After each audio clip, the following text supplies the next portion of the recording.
জরায়ু মুখের ক্যান্সার প্রতিরোধে কি কি করণীয়? একটা হচ্ছে ভ্যাকসিন।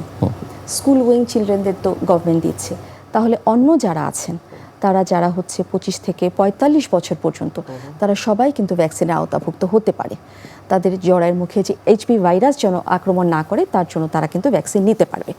তো এই ভ্যাকসিনটা হচ্ছে বাংলাদেশের বিভিন্ন ফার্মাসিউটিক্যাল কোম্পানি এখন তৈরি করছে, কাজেই তারা সুলভ মূল্যে এটা পেতে পারে এবং এটার একটা শিডিউল আছে যে 0, 1 এবং 6 মান্থস। তো এই শিডিউল অনুযায়ী তারা একটা কার্ড করে তারা এই ভ্যাকসিনটা যে কোনো জায়গা থেকে তারা নিয়ে নিতে পারবে। এই ভ্যাকসিনটা যে শুধুমাত্র তাদেরকে জরায়ুর মুখের ক্যান্সার থেকে প্রতিরোধ করবে তা না, এটা দেখা যায় যে জরায়ুর মুখের পাশাপাশি ভালভাল ক্যান্সার, অনেক সময় অ্যানাল ক্যান্সার, পেরিঅ্যানাল ক্যান্সার, এখান থেকেও কিন্তু তাদেরকে সুরক্ষা দেয়। এমনকি এই ভ্যাকসিন অনেক সময় আমরা কিন্তু ছেলেদেরকেও নিতে বলি, পেরিঅ্যানাল ক্যান্সার থেকে তারা হচ্ছে সুরক্ষা পায়। তো জরায়ুর মুখের ক্যান্সারের প্রতিরোধের জন্য প্রথম কাজ হচ্ছে তারা ভ্যাকসিন নিতে পারবে। দ্বিতীয় কথা, তারা হচ্ছে কন্ডম ইউজ করতে বলবো বা মাল্টিপল সেক্সুয়াল পার্টনার থেকে সরে আসবে, ধূম্রপান করা থেকে বিরত থাকবে।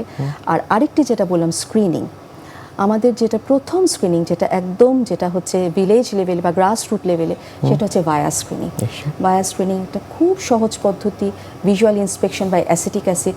জাস্ট তারা হচ্ছে স্বাস্থ্যকেন্দ্রে যাবে, স্বাস্থ্যকর্মীরা 1-2 মিনিট হচ্ছে ওই জায়গাতে একটু ইন্সপেকশন করবে অ্যাসিটিক অ্যাসিড দিয়ে, এবং ওখানে দেখা যায় সাদা অংশের মতো যদি কোনো জমাট অংশ থাকে, সেখানে যদি তারা মনে করে যে এটা আমাদের কাছে কোনো ভয়ঙ্কর মনে হচ্ছে, তাহলে তারা একটা ভায়া কার্ড দিয়ে দেয়।